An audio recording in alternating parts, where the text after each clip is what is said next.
सतपाल महाराज को मिला हरिद्वार, तो वहीं गणेश जोशी को ऊधम सिंह नगर। सोनिया की ईडी में पेशी से पहले प्रदेश नेतृत्व को दिल्ली बुलाया, अग्निपथ योजना के विरोध का बुना जाएगा ताना बाना। उत्तराखंड में मानसून की आहट, आज से मैदानी क्षेत्रों में मौसम खुश्क रहने के आसार, 4 दिन बाद दस्तक दे सकता है मानसून। और देहरादून से दिल्ली का सफर हो जाएगा महंगा, मेरठ के सिवाय टोल प्लाजा पर देना होगा अधिक शुल्क। उत्तराखंड में कोरोना का घटता और बढ़ता असर, प्रदेश के 5 जिलों में पिछले 24 घंटे में मिले हैं 12 नए संक्रमित, 10 मरीज हुए हैं ठीक। आप देख रहे हैं के न्यूज, खबरों का सारथी। नमस्कार, मैं हूं गरिमा वाजपेयी, आप देख रहे हैं के न्यूज इंडिया और खबर उत्तराखंड में आप सभी का स्वागत है। डोईवाला के भनियावाला किसान सेवा सहकारी समिति में किसानों के खातों से समिति के ही कर्मचारियों ने हेराफेरी करके पैसों का गबन किया है। किसानों की मांग पर समिति ने जांच की तो मामला पकड़ में आने के बाद आनन फानन में समिति ने कर्मचारी को जहां निलंबित कर दिया, वहीं भनियावाला किसान सेवा सहकारी समिति से क्षेत्र के सैकड़ों किसान जुड़े हैं। इन किसानों का खाता भी सहकारी समिति में है और समिति ने अपने स्तर से जांच की तो शुरुआती जांच में ही समिति के 38 किसानों के खातों से 35 लाख की रकम की हेराफेरी का मामला सामने आने लगा है और समिति में इससे हड़कंप मचा हुआ है। लड़के से धोखे से साइन कराए, चेकबुक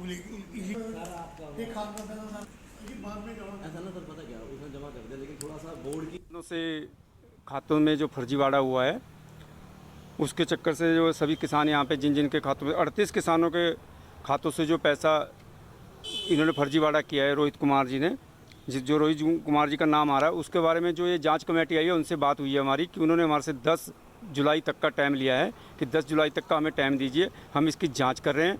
और हम किसानों ने 10 जुलाई तक का उनको टाइम दिया। अगर ये 10 जुलाई तक हमें किसानों का आश्वस्त नहीं करते हैं तो हमें निश्चितकालीन के लिए यहाँ पे धरने पे बैठ जाएंगे और SIT में भी जाएंगे और इनके खिलाफ हम FIR दर्ज। और सीमांत खटीमा में स्थानीय राजस्व विभाग के द्वारा ग्राम खिलाड़िया मकान पर बुलडोजर चलाकर उसको ध्वस्त कर दिया गया है, जिसको लेकर आपको बता दें कि सड़क पर बेघर पीड़ित परिजनों के द्वारा चीख पुकार कर गुहार लगाई गई, लेकिन प्रशासन ने एक न सुनी। वीडियो में साफ देखा जा सकता है कि किस तरह बेघर परिवार का रो रो कर बुरा हाल है। मामले में उत्तराखंड के उप नेता प्रतिपक्ष भुवन कापड़ी ने मीडिया से मुखातिब होते हुए बताया कि राज्य में धामी सरकार द्वारा पक्षपात कर गरीबों को अतिक्रमण के नाम पर उजाड़ने का काम कर रही है। जो पूंजीपति अतिक्रमणकारी उनको संरक्षण दिया जा रहा है। खिलाड़िया में बेघर हुए परिवार के बारे में बताया कि वर्ग 4 की भूमि में बसे लोगों में बगैर नोटिस दिए उनको हटाया जा रहा है, जो बिल्कुल भी बर्दाश्त नहीं किया जाएगा और सड़क से सदन तक गरीबों की आवाज को बुलंद किया जाएगा। जो मौजूदा सरकार गरीबों को बचाने की बात करती है, वो सरकार गरीबों के साथ अन्याय कर रही है।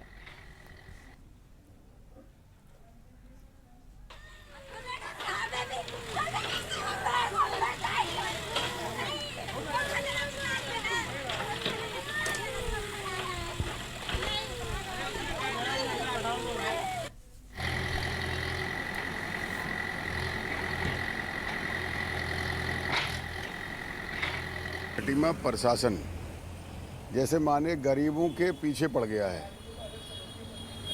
जब हाईकोर्ट का आदेश तालाब तोड़ने का आया तो मैं उपजिलाधिकारी और तहसील प्रशासन से कहता रहा, उन्होंने सिर्फ उन लोगों के तालाब तोड़े जो गरीब लोग हैं। गरीब आदमी वर्ग 4 की ज़मीन पर घर बना रहा था, उसे कोई नोटिस नहीं दिया गया। उससे कहा गया काम रोक दिया, शाम को JCB लेके तोड़वा दिया कि एक प्रभावशाली खनन अधिकारी जो मुख्यमंत्री के बेहद करीब माने जाते हैं, उनके कहने पर बिना नोटिस के तोड़ दिया गया।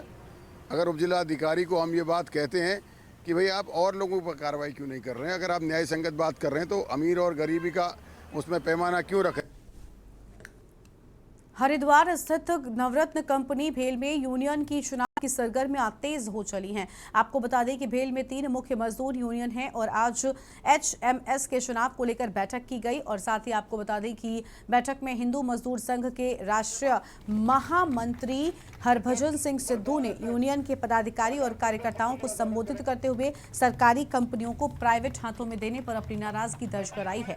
हिंदू मजदूर संघ के राष्ट्रीय महासचिव हरभजन सिंह सिद्धू का कहना है कि देश में जितने भी सरकारी और पब्लिक सेक्टर को प्राइवेट किया जा रहा है, इससे भले कंपनी को ऑर्डर नहीं मिल रहे हैं और जो सामान बनाकर बेचा गया है उसका पैसा नहीं मिल रहा है। भले कंपनी काफी मुनाफे में थी मगर अब कंपनी को नुकसान हो रहा है।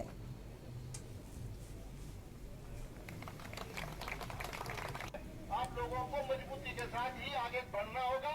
हमारे देश कि जितने भी गवर्नमेंट सेक्टर हैं, पब्लिक सेक्टर हैं, उनको बेचना चाह रहे हैं, इसलिए BHEL को ऑर्डर नहीं मिल रहे हैं और जो पैसा सामान बनाकर बेचा गया है उसका पैसे की रिकवरी नहीं हो रही है।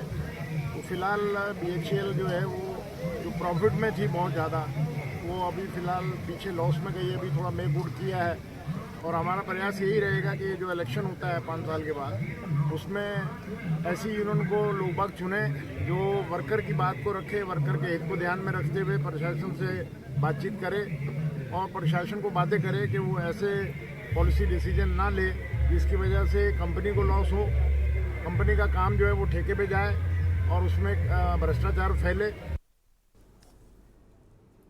खबर है लालकुआं से, जहां पर पूरे भारत में जहां योग दिवस मनाया जा रहा है तो वहीं कुछ लोग ऐसे भी हैं जो योगा के साथ साथ जिम का भी प्रयोग करते हैं, क्योंकि एक तरफ योगा करने से शरीर का स्वास्थ्य ठीक रहता है तो वहीं दूसरी ओर जिम करने से शरीर मजबूत होता है।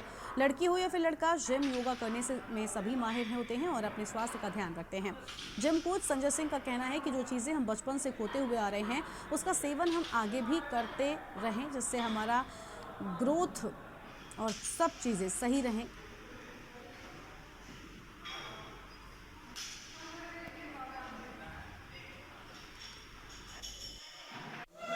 चाहूँगा कि अगर जैसा कि हम देखते हैं आगे, अभी हम बहुत सारे अपने करीबी लोग को खो चुके हैं इस वजह से कि सप्लीमेंट की वजह से। तो मैं चाहता हूँ कि हमारे उत्तराखंड से और तो छोड़ो पूरे इंडिया में सप्लीमेंट अवॉइड हो जाए। इसलिए मैं चाहता हूँ कि नेचुरल फिटनेस को भी बढ़ावा देना चाहिए, जिससे कि हम अपने रोज़मर्रा की ज़िंदगी में जो हमने बचपन से खा के हम बड़े हुए हैं अभी तक, वही खा के आगे भी बिल्ड करें अपने आप को। क्योंकि देखो, हम ऐसा नहीं है कि अपना नेचुरल डाइट लेकर के अपने आप को ग्रो नहीं कर सकते हैं, हम बिल्कुल ग्रो कर सकते हैं। बस मैं यही इंडिया को अपना संदेश देना चाहता हूँ कि अगर आप ये भ्रम में है कि स्टेरॉइड और सप्लीमेंट के जरिए अपनी बॉडी बिल्डिंग करना चाहते हैं तो वो बहुत गलत चीज़ है। आप डेली व्यायाम करिए। जैसे आज योगा दिवस है, उस बारे में मैं ये बोलना चाहूँगा कि आप अगर रोज़ अपनी बॉडी को 1 घंटा देते हैं तो ये समझ लीजिए कि आप बिल्कुल फिट हैं। अपनी बॉडी को 1 घंटा देने का मतलब जिसमें आप व्यायाम करते हैं, अपना योग करते हैं, अपना एक्सरसाइज करते हैं और वो सारी चीज़ें करके अपने आप को फिट रखते हैं। और अब सीधा आपको हम उत्तर प्रदेश के लखनऊ लेकर चलते हैं, जहां पर उत्तर प्रदेश में मेधावी छात्रों को सम्मानित करते हुए यहाँ पर मुख्यमंत्री योगी आदित्यनाथ, साथ में उप मुख्यमंत्री ब्रजेश पाठक भी मौजूद हैं। और इन तस्वीरों में आप देखिए, सबसे पहले यहाँ पर प्रशस्ति पत्र देकर बच्चों को सम्मानित किया जा रहा है। ये वो बच्चे हैं जिन्होंने उत्तर प्रदेश की बोर्ड परीक्षा में टॉप किया है और इन्हें विशेष पुरस्कार से यहाँ पर नवाजा जा रहा है। तो लखनऊ से उत्तर प्रदेश के मुख्यमंत्री योगी आदित्यनाथ, और ये तस्वीरें आपकी टीवी स्क्रीन पर आपको हम लगातार दिखा रहे हैं। लखनऊ से उत्तर प्रदेश के मुख्यमंत्री योगी आदित्यनाथ यहाँ पर मेधावी छात्रों को सम्मानित करते हुए नजर आ रहे हैं। उप मुख्यमंत्री ब्रजेश पाठक और मुख्यमंत्री यहाँ पर मौजूद है और शिक्षा मंत्री गुलाब देवी भी इन तस्वीरों में नजर आ रही हैं। उत्तर प्रदेश में माध्यमिक शिक्षा मंत्री गुलाब देवी भी मौजूद हैं।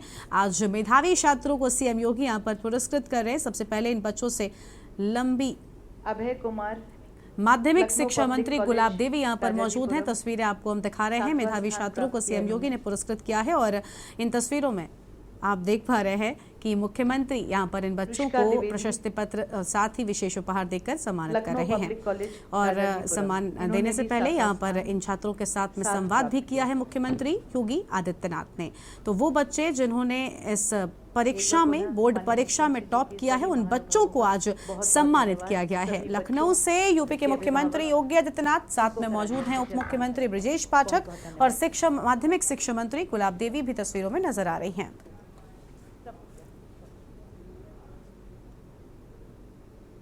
और आगे बढ़ेंगे अब उत्तराखंड की खबरों की ओर। उत्तराखंड हाईकोर्ट ने आय से अधिक संपत्ति अर्जित करने के आरोपी अपर सचिव कल्याण विभाग से मिले विजिलेंस टीम ने लखनऊ, देहरादून व गाजीपुर ठिकानों पर छापा मारा, जिसमें संपत्ति से संबंधी कई दस्तावेज मिले हैं और अपनी गिरफ्तारी से बचने के लिए आज उन्होंने माननीय उच्च न्यायालय की शरण ली है। यादव को आज विजिलेंस के सम्मुख पेश होना था। इसमें ये डायरेक्ट किया था कि जो याचिका करते हैं, जिनके विरुद्ध FIR दर्ज की गई है, उनको बयान देने के लिए समय दिया जाए। कल 12:30 बजे का समय दिया है ताकि वो विजिलेंस के सामने जाके अपना दस्तावेज जमा कर सकें।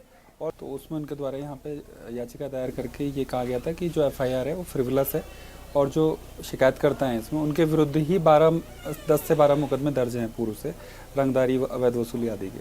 तो आज कोर्ट ने इसमें ये डायरेक्ट किया था कि जो याचिकाकर्ता हैं जिनके विरुद्ध एफआईआर दर्ज की गई है उनको बयान देने के लिए समय दिया जाए और कल 12:30 बजे का समय दिया है ताकि वो विजिलेंस के सामने जाके अपना दस्तावेज जमा कर सकें। और साथ ही इसमें प्रोसिक्यूशन से, राज्य सरकार से जवाब मांगा है और 1 दिन बाद इसकी सुनवाई होगी, यानी कि परसों को। और बीजेपी 23 जून को भारतीय जनता पार्टी के संस्थापक श्यामा प्रसाद मुखर्जी के स्मृति दिवस के मौके पर कई कार्यक्रम करने जा रही है। उसी की जानकारी देते हुए भारतीय जनता पार्टी के प्रदेश प्रवक्ता विनोद सुयाल ने कहा कि श्यामा प्रसाद मुखर्जी के स्मृति दिवस पर 23 जून से उनकी पुण्यतिथि 6 जुलाई तक वृक्षारोपण कार्यक्रम किए जाएंगे। 25 जून को आपातकाल के काला दिवस के रूप में मनाएगी और साथ ही 26 जून को मन की बात कार्यक्रम होना है।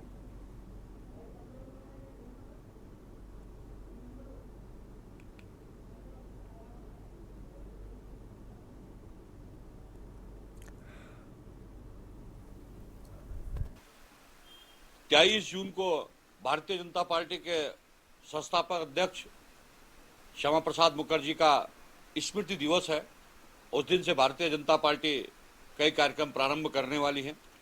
जो उनके 6 जुलाई को, जिस दिन उनकी पुण्यतिथि है, तब तक पूरे उत्तराखंड के अंदर सभी बूथों पर वृक्षारोपण के कार्यक्रम आयोजित किए जाएंगे। इसके बाद 25 जून को भारतीय जनता पार्टी आपातकाल का काला दिवस के रूप में मनाएगी, जिसमें तत्कालीन समय में कांग्रेस ने लोकतंत्र का गला घोट दिया था और जो उसमें लोग मीसा के अंदर लंबे समय तक बंदी रहे हैं, जो जेल में रहे, उन सबको सम्मानित करने का भी कार्यक्रम। और आपको सुनाते हैं कि कांग्रेस नेता कमलनाथ क्या कुछ कह रहे हैं, क्योंकि महाराष्ट्र में आपने देखा किस तरह से फिलहाल उद्धव सरकार हिली हुई नजर आ रही है और महाराष्ट्र के पर्यवेक्षक के तौर पर 41 एमएलए अभी यहाँ थे, 3 रास्ते में हैं, क्योंकि मुझे एक दूसरी मीटिंग में शरद पवार जी के यहाँ जाना है, इसीलिए मैं जा रहा हूँ। उद्धव ठाकरे जी से भी मीटिंग थी पर उनको कोविड पॉजिटिव हो गया, इसलिए मैं उनसे नहीं मिलने जा रहा। सर, संजय राउत ने जो ट्वीट किया है कि बर्खास्ती की ओर, सरकार बर्खास्ती की ओर जा रही है, मुझे पूरा विश्वास है कि कैबिनेट ऐसा डिसीजन लेगी जो सबके हित में है, जो आज विधायकों के हित में है। विधायकों से सलाह करके ये भी फैसला किया जाएगा, पर मेरे जो नॉलेज में कोई ऐसी बात भंग करने की नहीं हो रही है। धन्यवाद।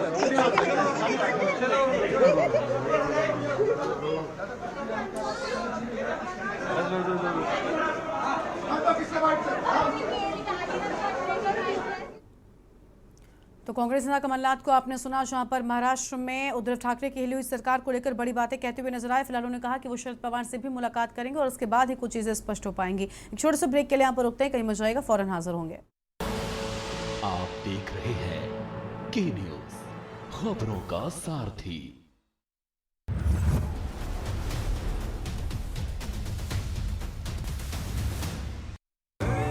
देखें कौन नया खिलाड़ी आया है, समझा देते हैं, प्यार से समझाएंगे। ये तो अपनी जुबान है। जुबान एक हो तो दिल भी एक होने चाहिए। विमल, बोलो जुबान केसरी। के न्यूज की खास पेशकश सप्ताह शनिवार रविवार रात 8:30 बजे प्रबुद्ध चौहान के साथ। आप देख रहे हैं के न्यूज, खबरों का सारथी। ब्रेक के बाद आप सभी का स्वागत है। हल्द्वानी के मिनी स्टेडियम में अंतर्राष्ट्रीय योग दिवस के अवसर पर कार्यक्रम आयोजित किया गया है, जहां पर सैकड़ों लोगों ने योगाभ्यास किया है। इस मौके पर शहर के प्रथम नागरिक नगर निगम के मेयर जोगिंदर रौतीला ने भी सैकड़ों लोगों के साथ योगाभ्यास किया। हल्द्वानी मिनी स्टेडियम के अलावा अनेकों स्थानों पर अंतर्राष्ट्रीय योग दिवस के कार्यक्रम आयोजित किए गए, जिसमें बुजुर्गों, बच्चों और युवाओं ने बढ़ चढ़ कर प्रतिभाग किया है।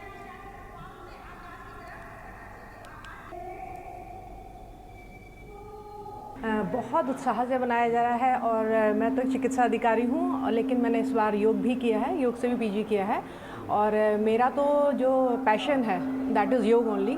और मेरे ख्याल से हर इंसान के जीवन में योग की बहुत बहुत महत्वता है and it is the most important thing. अगर योग नहीं जीवन में तो कुछ नहीं। हम आए ही किस लिए हैं? हमारा मनुष्य शरीर क्यों आया है? हम क्यों आए इस दुनिया में?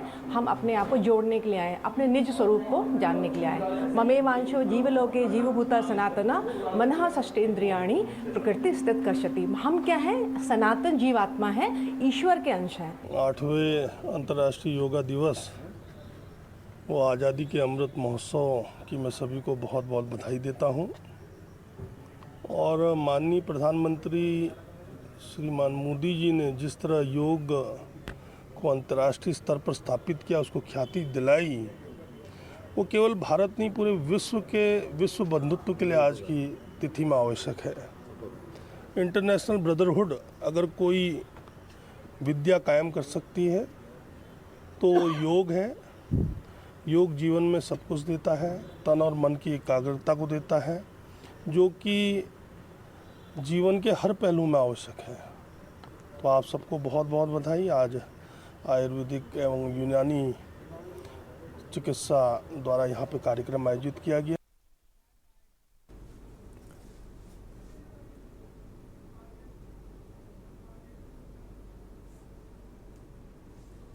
तो महाराष्ट्र के मुद्दे को लेकर कांग्रेस के नेता क्या कुछ कह रहे, सबसे पहले आपको वो सुना था।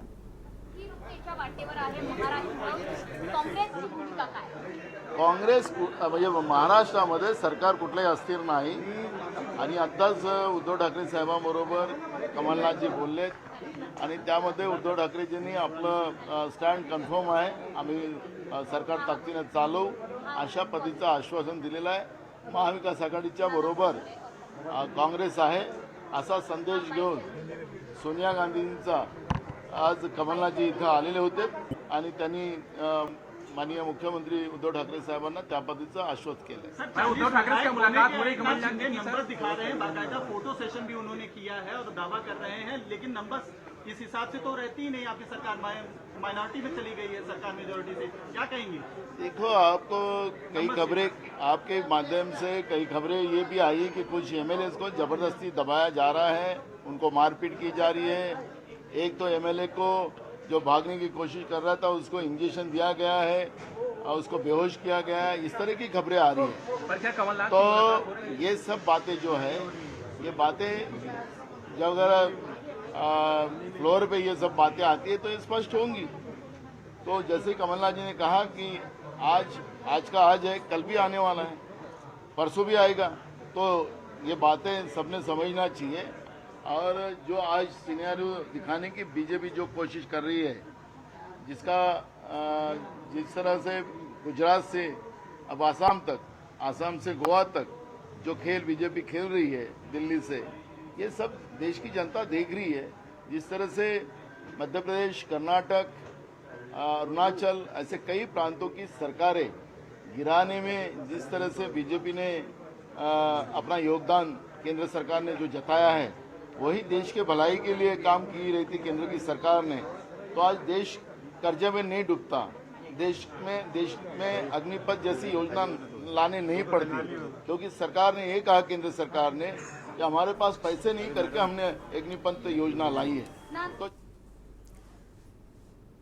तो कांग्रेस पार्टी के नेता लगातार यही कह रहे हैं कि सभी विधायक एक साथ हैं, लेकिन फिलहाल जो हलचल चक्राता रोड, हरिद्वार रोड और इसी रोड को स्मार्ट बनाने का शहरवासियों को सपना तो दिखाया गया, लेकिन 3 सालों में स्मार्ट सिटी की एक भी रोड स्मार्ट नहीं बन पाई। हालत तो ये है कि हरिद्वार रोड और चक्राता रोड पर तो काम तक शुरू नहीं हो पाया है। स्मार्ट सिटी के तहत शहर में 10 किलोमीटर सड़क बनाई जानी है, जिसको जुलाई 2023 तक की समय सीमा में पूरा करना है। स्मार्ट सिटी के कामों की वजह से आम जनता को भी काफी दिक्कतों का सामना करना पड़ता है, लेकिन अफसोस है कि अफसरों की हीला हवाली और धीमे काम की वजह से समस्या जस की तस बनी हुई है। एक रिपोर्ट देखिए।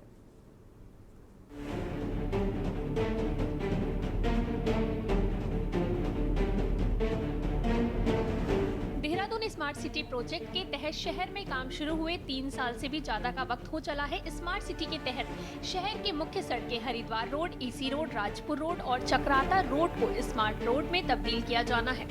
इसके लिए 203 करोड़ रुपए का बजट मंजूर है। एसी रोड और राजपुर रोड पर 2019 से काम शुरू हुआ, 3 सालों से काम चल रहा है, लेकिन एसी रोड में सबसे पहले शुरू हुआ काम भी अब तक पूरा नहीं हुआ है। बहल चौक से क्रॉस रोड मॉल के बीच करीब 300 मीटर का हिस्सा स्मार्ट सिटी प्रोजेक्ट में मॉडल के तौर पर दर्शाया गया था, लेकिन वो हिस्सा भी पूरी तरह से स्मार्ट रोड में तब्दील नहीं हो पाया है। फुटपाथ निर्माण और सौंदर्यीकरण अधूरा पड़ा है। कई बार मुख्यमंत्री पुष्कर सिंह धामी भी स्मार्ट सिटी को लेकर गंभीर नजर आए, लेकिन बावजूद इसके स्मार्ट सिटी के अधिकारियों के कान पर जू नहीं रेंगती है। वहीं नगर निगम मेयर सुनील उनियाल गामा का कहना है कि स्मार्ट सिटी के काम पहले धीमी गति से चल रहे थे, लेकिन सभी को दिशा निर्देश दे दिए गए हैं कि बरसात से पहले जो काम स्मार्ट सिटी के पूरे होने चाहिए उनको पूरा कर लिया जाए। स्मार्ट सिटी के काम जो है इस समय तीव्र गति से चल रहे हैं। पहले सुस्त थे, लेकिन अभी पिछले माह जो हमारी एडवाइजरी कमेटी की बैठक हुई थी उसमें सभी अधिकारियों को निर्देश किए थे कि काम जो है बरसात से पहले इनको पूरा करना है। आजकल काम चल रहा है और मुझे लगता है कि जो काम बरसात से पहले पूरे होने चाहिए वो पूरे होंगे। बाकी नवंबर तक जो है इनको कहा गया है कि स्मार्ट सिटी के काम जितने हमारे शहर में चल रहे हैं उनको पूरा कर लिया जाए। कांग्रेस प्रदेश प्रवक्ता आरपी रतूड़ी ने स्मार्ट सिटी पर भाजपा सरकार को घेरते हुए कहा कि भाजपा सरकार जुमलेबाज सरकार है। स्मार्ट सिटी के जुमले से आज देहरादून को बदतर स्थिति में पहुंचा दिया है। बरसात को आने दो, बरसात में भाजपा सरकार की और पोल खुल जाएगी।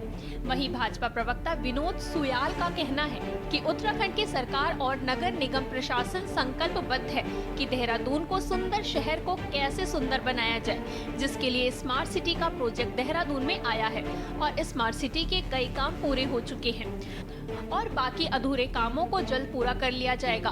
और रही बात कांग्रेस की, तो कांग्रेस के पास बयानबाजी के सिवा कुछ नहीं बचा है। जुमले गढ़ने में इनका कोई मुकाबला नहीं कर सकता। ये स्मार्ट सिटी का जुमला जो था वो बहुत दिनों से, लेकिन देहरादून को आज जो हालत में था उससे बदतर हालत में कर दिया। वो 2014 के बाद उन्होंने 100 सिटी स्मार्ट कहा था, लेकिन हमारा तो उत्तराखंड का एक सिटी जो देहरादून उसमें बड़ी मुश्किल से आया था, वो स्मार्ट तो छोड़ो, आप बरसात आने दो, उसके बाद इससे बदतर कोई भी शहर नहीं होगा। देखिए, उत्तराखंड की सरकार और नगर निगम प्रशासन इस बात के लिए संकल्पबद्ध है कि देहरादून को एक सुंदर शहर कैसे बनाया जाए, और उसके लिए स्मार्ट सिटी का प्रोजेक्ट आया है और निश्चित रूप से उसमें कई सारे काम अब पूर्ण हो चुके हैं, कुछ काम अधूरे हैं। सरकार की प्राथमिकता है कि जल्दी से जल्दी उन कामों को पूरा किया जाए। कांग्रेस पार्टी के पास कुछ कहने के लिए कुछ है नहीं। स्मार्ट सिटी का काम राजधानी देहरादून में लगातार जारी है, लेकिन इन अधूरे कामों के चलते आम जनता को भी काफी दिक्कतों का सामना करना पड़ रहा है। अब देखने वाली बात होगी कि कब तक राजधानी देहरादून शहर सिटी में तब्दील हो पाता है और कब तक आम आदमी को अधूरे कामों से हो रही परेशानियों से निजात मिलती है। ये तो आने वाला वक्त ही बताएगा। के न्यूज इंडिया के लिए दानिश अली की रिपोर्ट।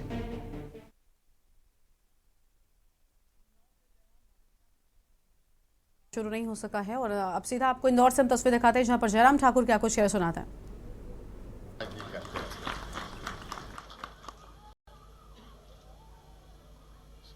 हम नेता लोग हैं, जब तक वो अधिकारी रहे तब भी उन्होंने नियम का पालन किया, समय का पालन किया, लेकिन जब राजनीति में भी आए तो भी समय ही उनके लिए बहुत महत्वपूर्ण होता था और उनके बारे में ये कहा जाता था अगर उनके साथ समय कहीं ब्रेकफास्ट पे तय हुआ है, अगर 8 बजे का समय तय हुआ है, 8 बजे तक नेगी जी इंतजार करेंगे और 8 बजे तक अगर वो ब्रेकफास्ट करने वाला नहीं पहुंचा तो अपने आप वो ब्रेकफास्ट कर लेते थे और जब वो आते थे उनको बोलते थे भाई हमने 8 बजे समय दिया था, हमने तो ब्रेकफास्ट कर लिया और आप अब ब्रेकफास्ट कर लीजिए, यानी कि समय के लिए। इसलिए सबके सब सारे हमारे संगठन में जो काम करने वाले लोग होते थे सदैव इस बात पर, वहां जाना है तो समय पर पहुंचना है, 5 मिनट पहले ही पहुंचना है। नियम जीवन का हिस्सा था। उनके जीवन से बहुत कुछ सीखने को मिला और किन्नौर के लिए उनकी बहुत बड़ी कंट्रीब्यूशन रही है। किन्नौर के लोगों के लिए, किन्नौर के लोगों के लिए लड़ाई लड़ना, ट्राइबल आगे बढ़े, ट्राइबल में विकास हो, सड़कें पहुंचे, हॉस्पिटल बने, स्कूल बने, इन सारी बातों को लेकर वो सदैव काम करते हैं। आज मुझे चेतराम जी का भी याद आता, वो भी सहज स्वभाव के थे, सरल स्वभाव के थे। आज हमारे बीच में वो भी नहीं है। उनके साथ हमको काम करने का अवसर प्राप्त हुआ।